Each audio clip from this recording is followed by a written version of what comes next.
दोस्तों नमस्कार, मैं आपका दोस्त अमित। स्वागत है हमारे YouTube चैनल पर एक बार फिर से। आपके प्यार और आपकी रिस्पेक्ट के लिए स्टूडेंट्स तहे दिल से शुक्रिया। गाइज, आज की इस वीडियो में हम लोग बात करेंगे बैचलर ऑफ एजुकेशन। हरियाणा के किसी भी यूनिवर्सिटी से कोई भी बच्चा अपना बीएड फर्स्ट ईयर 2020 से 21 का सेशन कर रहा है और अपने एग्जाम देने की तैयारी में है, तो उनके लिए हम लोग लेकर आए हैं बहुत ही ज्यादा important question paper number second के। क्योंकि जैसे आपको पता है गाइस कि हमारी एक दिन सेकंड ईयर की और एक दिन फर्स्ट ईयर की सीरीज क्या है, हम लोगों ने स्टार्ट कर रखी, जिसके बेस पे क्या है, हम लोग हर एक सब्जेक्ट के 20 से 25 क्वेश्चन आपको बताएंगे, जिसके बेस पर आपको एग्जाम में क्या है, बहुत ही इंपॉर्टेंट क्वेश्चन आपको मिलेंगे।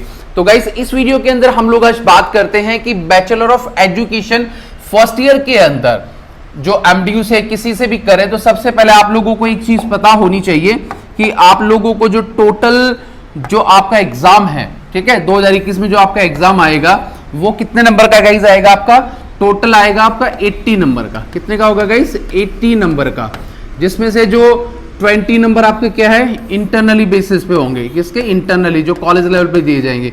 यानी कि 80 नंबर के जो है टोटल आपके क्वेश्चन, टोटल आपका एग्जाम होगा जो आपको अटेम्प्ट करना है। अब इसके हम इंपॉर्टेंट क्वेश्चन गाइस देख लेते हैं, जो आपको थोड़ा सा समझ में आ जाएंगे, ताकि आप लोगों को थोड़ा सा आइडिया हो जाए। तो पहला जो क्वेश्चन है गाइस, वो देख लेना कि क्या क्वेश्चन बोल रहे हैं कि एक्सप्लेन द पॉलिसीज। देखिए guys, explain the policies, art and provision related to education given in the constitution of India. Very important question guys. आज हमारा जो सेकंड एग्जाम है उसका नाम क्या है? Contemporary education of India. तो उसी का जो फर्स्ट एक इंपॉर्टेंट क्वेश्चन है जो आपके एग्जाम में आ सकता है, उसकी मैं आपसे बात कर रहा हूं कि explain the policies, art and provision related to education given in the constitution of India. यानी कि भारत के संविधान के हिसाब से जो एजुकेशन, जो शिक्षा दी जाती है, उसकी पॉलिसी क्या है, उसकी प्रोविजन क्या है, उसका एक्ट क्या है, उसके बारे में क्या आपसे एग्जामिनर पूछ रहा है। तो ये वाला जो क्वेश्चन है गाइज, आपका बड़े क्वेश्चन में आएगा, और that is more and most important question जो आपके एग्जाम में आपको क्या है, पढ़ना है। ठीक है गाइज, तो फर्स्ट क्वेश्चन आपका हो गया है। अब अगला जो सेकंड क्वेश्चन है, सेकंड क्वेश्चन की तरफ हम लोग चलेंगे। ये भी काफी इंपॉर्टेंट सब्जेक्ट है गाइज, क्वेश्चन है, इसको देख लीजिए। क्या कहना चाह रहा है एग्जामिनर? देखिए, जो एग्जामिनर आपसे क्वेश्चन पूछना चाह रहा है वो है discuss in detail education for marginalised and social backward section of society in India. अब यहां पर जो एग्जामिनर आपसे क्वेश्चन पूछ सकता है वो क्या पूछ सकता है कि भाई डिस्कस कीजिए in education for marginalised and social backward section of society in India. यानी कि जो हमारे देश के अंदर जो वीकर सेक्शन है, मान ले बहुत सारे जो गरीब लोग हैं, जो वीकर सेक्शन है, उनके लिए हमारे कॉन्स्टिट्यूशन ऑफ इंडिया के अंदर या हमारे देश के संविधान के अंदर शिक्षा का जो अधिकार है, उसके लिए क्या क्या बताया गया है, और जो बैकवर्ड सोसाइटी है, जो लोग काफी दबे कुचले रहते हैं, उनके लिए संविधान में क्या जगह है और एजुकेशन उनको किन स्तर पर मिलनी चाहिए। तो गाइस, कहने का मतलब ये है कि ये वाला भी जो आपका क्वेश्चन है, ये भी काफी आपका क्या है, इंपॉर्टेंट क्वेश्चन है जो आपको पता होना चाहिए। ठीक है गाइस, तो ये वाला क्वेश्चन भी आपके एग्जाम के पॉइंट ऑफ व्यू से डेफिनेटली आएगा, तो इसको प्लीज आप मेमोराइज कर लेना। ठीक है, अगले क्वेश्चन की ओर बढ़ते हैं, जो आपके लिए जानना बहुत जरूरी है। वो भी आप देखिए क्या है, इसको देख लीजिए एक बार कि भाई अगले क्वेश्चन में एग्जामिनर आपसे क्या पूछ सकता है। वो देखिए कि discuss education and fundamental rights and duty, article 14, 15, 160, 30 और 51A। तो गाइज, आपको पता, जो आपका एजुकेशन का जो सेकंड जो सब्जेक्ट है कंटेम्प्रेरी एजुकेशन इन इंडिया, उसके अंदर मोस्टली जो आर्टिकल हमारे देश के जो संविधान है, कॉन्स्टिट्यूशन है, उनके जो आर्टिकल है, उनके बारे में ज्यादा डिस्कस किया गया है। तो यहां पर यही एग्जामिनर आपसे पूछना चाह रहा है कि discuss education and fundamental rights, जो हमारे आधारभूत, जो हमारे फंडामेंटल राइट्स है, उसके बारे में आप बताइए, और ड्यूटी क्या क्या होती है इन सब से। और नीचे आपसे पूछ सकता है आर्टिकल 14, 15, 160, इसकी भी आप क्या है, विवेचना कीजिए।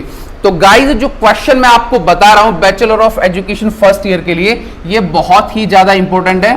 तो आप लोगों को इसको काफी अच्छे तरीके से पढ़ना है, ताकि आगे चल के कोई इस प्रकार की दिक्कत या प्रॉब्लम का सामना आपको ना करना पड़े। अगला जो क्वेश्चन है गाइस वो देख लीजिए क्या कहता है। Describe characteristic of education in India during colonial rules. अब आपने अगर आपकी बुक है तो जो कॉलोनियल जो रूल था उसके टाइम में भारत का जो एजुकेशन सेक्टर था वो क्या था, इंडियंस को कैसे एजुकेशन दी जाती थी, तो भारतीयों का एजुकेशन सेक्टर के अंदर क्या क्या रोल ऑफ रेगुलेशन था, उसके बारे में क्या है एग्जामिनर आपसे पूछ रहा है। किस हिसाब से पूछ रहा है, describe characteristic of education in India during, इस पीरियड के ड्यूरिंग। आप इसको पढ़ लेना अच्छी तरह से, ये आपकी बुक में मिल जाएगा। ये कौन सा कॉर्नल है, काफी लंबा चौड़ा टॉपिक है, इसको तो डिस्कस नहीं करेंगे।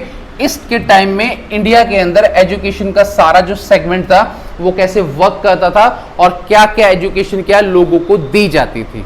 ठीक है गाइस, होप ये क्वेश्चन भी आपको अच्छा ही लगा होगा। अगले क्वेश्चन की तरफ हम लोग मूव करते हैं, वो आप देख लीजिए क्या है।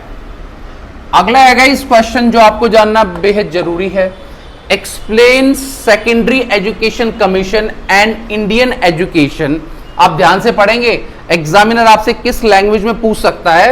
Explain secondary education commission and Indian education commission, national policy of education 1986 and national curriculum framework 2005। तो कहने का मतलब है कि आपको मैंने कल भी बताया था जो नेशनल फ्रेमवर्क है हमारा एनएसवी वो 2005 में लागू हुआ था, आप लोगों को सबको पता है। और एक्सप्लेन सेकेंडरी एजुकेशन कमीशन, जो कमीशन 1986 में आया था कि भाई किस हिसाब से, मैंने आपको कल भी एक चीज बताई थी कि इंडिया के अंदर या हर कंट्री के अंदर हर कुछ 10-10 साल में 15-15 साल में जो एजुकेशन कमीशन है उसको लाया जाता है और एजुकेशन से जो रिलेटेड नई पॉलिसी है, नए रूल ऑफ लॉ है, उनको क्या इंक्लूड किया जाता है और कुछ चीजों को एक्सक्लूड किया जाता है।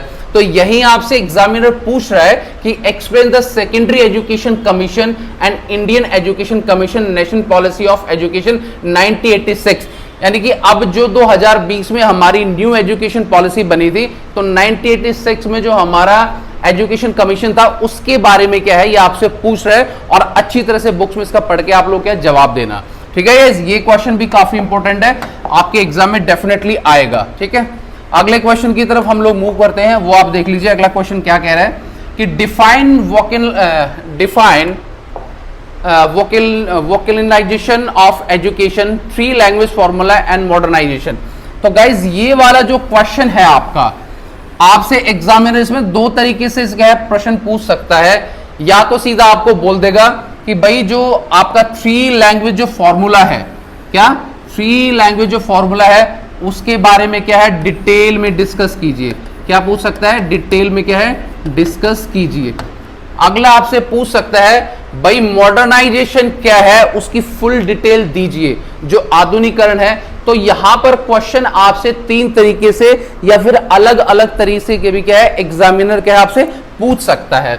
तो डिफाइन वोकलाइजेशन ऑफ एजुकेशन, यानी कि जो वोकलाइजेशन जो होता है एजुकेशन के अंदर, भाई बच्चों को इस प्रकार की शिक्षा दी जानी चाहिए ताकि जब वो अपनी एजुकेशन को मतलब पूरा कंप्लीट करके आगे मार्केट में नौकरी के लिए जाएं तो उसी चीज की क्या है शिक्षा दी चाहिए, यानी कि लोगों को क्या है ये चीज मिलनी चाहिए। ठीक है, ये आपका 3 लैंग्वेज फॉर्मूला या फिर मॉडर्नाइजेशन, ये सारी चीज एग्जामिनर आपसे पूछ सकता है। ये भी काफी इंपॉर्टेंट क्वेश्चन गाइस क्या है आप लोगों का है, तो प्लीज इसको भी ध्यान से क्या है आप लिखना और इसको अच्छी तरह से याद भी करना।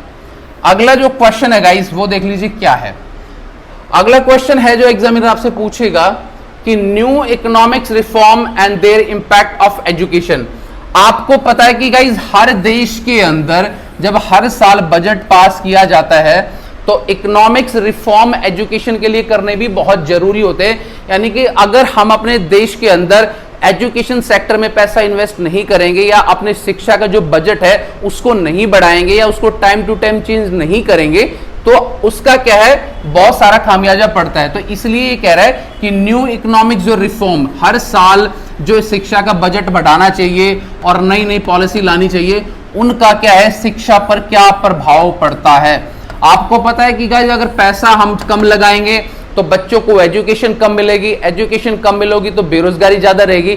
इसीलिए इसका इंपैक्ट बहुत ज्यादा है, क्योंकि 2020 के अंदर न्यू एजुकेशन पॉलिसी जब आई थी तो इससे रिलेटेड क्या है, एग्जामिनर आपसे डेफिनेटली क्वेश्चन पूछ सकता है। ये भी आपको क्या मेमोराइज होना चाहिए, ठीक है गाइस। तो ये इकोनॉमिक्स जो रिफॉर्म है इसको डेफिनेटली आप पढ़ लेना, ये क्वेश्चन भी आपका इंपॉर्टेंट होने वाला है। अगला हम लोग देख लेते हैं शॉर्ट नोट्स के अंदर क्वेश्चन राइट शॉर्ट नोट्स, ठीक है। पहला क्वेश्चन क्या है, concrete state of education. Guys definitely ये वाला जो क्वेश्चन है आपका बिग साइज में, यानी कि जो बड़ा क्वेश्चन होता है उसमें भी आपसे पूछा जा सकता है कि कंकरेंट स्टेट्स ऑफ एजुकेशन के बारे में आप बताइए, वो क्या चीज है। नहीं पता तो बुक में जाके, बड़ा अच्छा टॉपिक आपका दे रखा बीएड की बुक में, उसको जाके पढ़िए, क्योंकि हम लोग ज्यादा डिस्कस करेंगे तो वीडियो थोड़ा सा लंबा हो जाता है। तो गाइज अब अगला जो एक पॉइंट दिया है वो आप देख लीजिए, डेमोक्रेसी एंड एजुकेशन, यानी कि किसी भी डेमोक्रेसी स्टेट के अंदर एजुकेशन का जो पिलर है वो कितना इंपॉर्टेंट होता है, और डेमोक्रेसी के साथ साथ एजुकेशन कितनी जरूरी है किसी भी स्टेट के लिए। यहां स्टेट का मतलब है किसी कंट्री के लिए, ठीक है। तो किसी भी कंट्री के लिए कितना जरूरी है वो चीज भी आपको क्या है पता होनी चाहिए।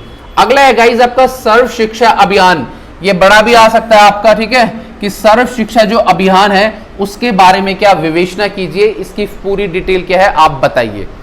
अगला है एजुकेशन फॉर टेक्नोलॉजी एम्पावरमेंट, यानी कि आज के टाइम में हमारी जो एजुकेशन है, आपको पता है कि जिस हिसाब से पूरे देश के अंदर जो कोविड फैल रहा है, हम भी अपनी एजुकेशन बच्चों को कैसे दे रहे हैं, टेक्नोलॉजी के माध्यम से दे रहे हैं। पहले ये साधन हमारे पास नहीं थे, किसी भी देश के पास नहीं थे, इसीलिए एग्जामिनर आपसे क्या पूछ रहा है कि एजुकेशन टेक्नोलॉजी एम्पावरमेंट, यानी कि अगर एजुकेशन के अंदर हम लोग टेक्नोलॉजी का इस्तेमाल करने स्टार्ट करें तो जो उसका एम्पावरमेंट है, यानी कि उसकी जो बढ़ोतरी है उसमें क्या प्रभाव होगा, और वो कैसे क्या है किसी स्टेट या किसी कंट्री के लिए एक बेनिफिट का काम कर सकती है।